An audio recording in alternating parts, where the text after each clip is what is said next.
Today we're gonna do a top end rebuild on this 800 Polaris.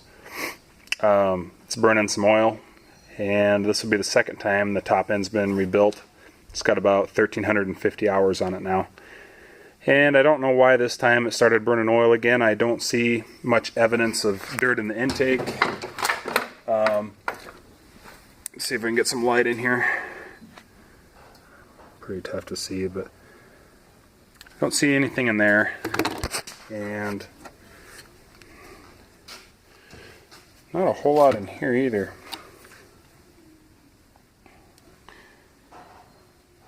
I mean, you got some residue from engine oil buildup and just the trash that the intake blows back in on each cycle, but not much for dirt. I don't really see anything. Anyway, so we're going to tear this down, and just for the sake of time, I already pulled the valve cover off. There's the injectors. That one bolt just holds them in there. And generally, you're going to do this in the machine. It's on the bench today because just of simplicity for me. I already was halfway to the engine, so I just yanked it out, threw it on the bench, so I don't have to hurt my back all day bending over in there. So next, you're just going to pull these rocker arms off.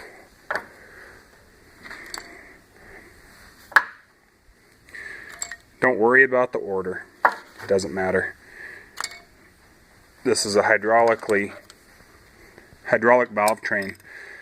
If you'll notice the similarities here, don't those look like small block Chevy push rods? Just wait till you see those lifters.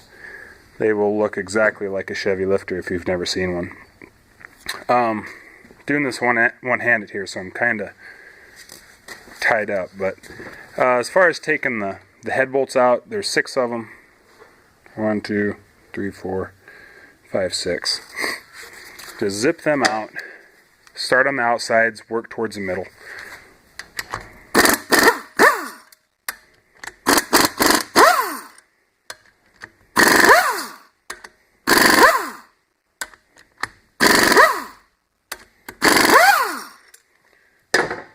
People can get so worked up about that there's such a technical way to do everything, and realistically, if you just use some common sense, you don't have to worry much about it.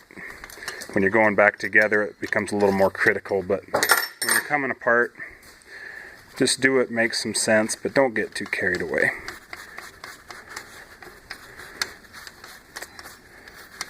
Oh, come on out of there.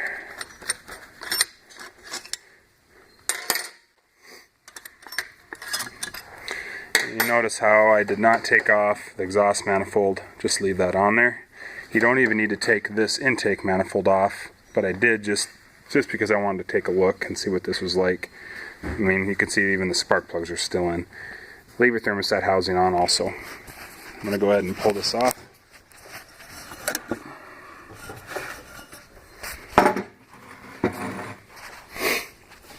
And there you go. You can tell.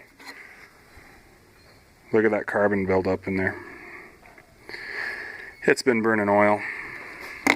And flip this over. Quite a bit of carbon buildup, especially on the one cylinder. It wasn't missing, but it wasn't running real well either. It wasn't necessarily even smoking, but yeah. So here's your head gasket. And the rest of this is fairly simple how this comes off. Really, see, it's already loose. You can give it a little tap with a hammer if you need to, but this just pulls up.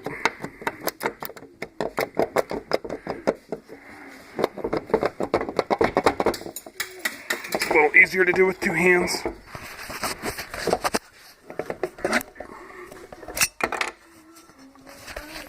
There you go. Look at that. See how scored up that is?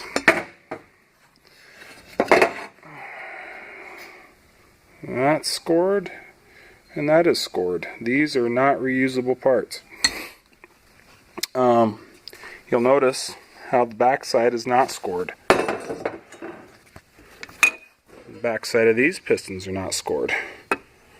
which would be the bottom.